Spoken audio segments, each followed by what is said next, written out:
What's up mga idol? Good morning. So dito ako ngayon sa Germany. So ang daming ibon dito na ano. Ayan, uwak oh.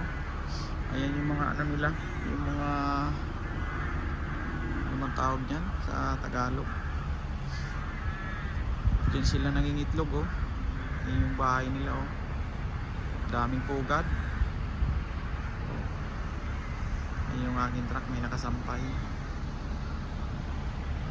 Dito ako sa gas station sa Shell mga idol.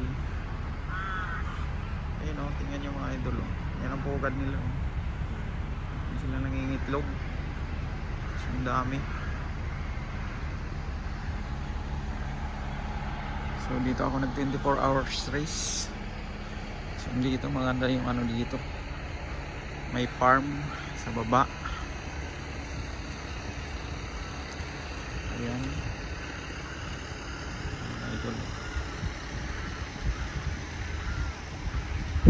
So farm yan ng ano ng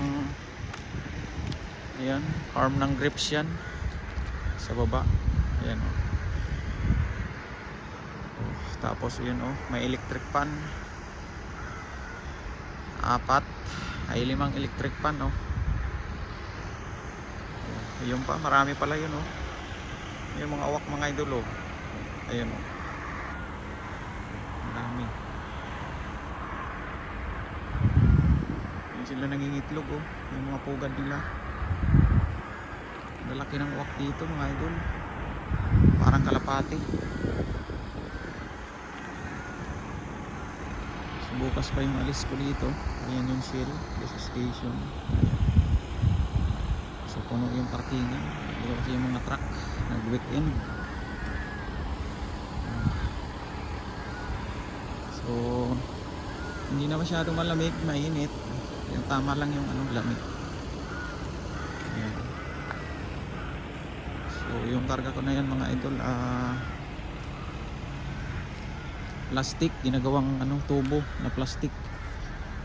Ayan.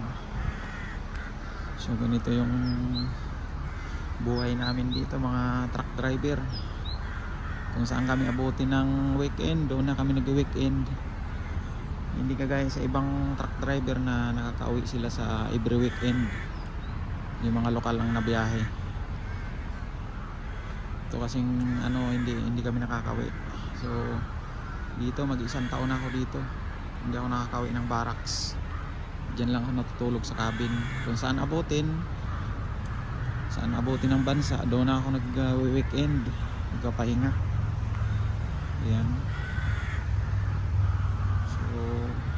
Mahirap na masaya mga idol, pero laban lang. Ito talaga yung ano, yung profesyon natin ng mga truck driver. Kung hindi ka sanay sa ganitong trabaho, huwag mo nang subukan mga idol. Baka ma-homesick ka lang. Ayan, kita ko sa inyo yung pugad ng ano. Ayan, yung pugad, ang dami. Pugad yan ng uwak. Yung mga idol oh. Dami. So shout out sa inyo lahat guys.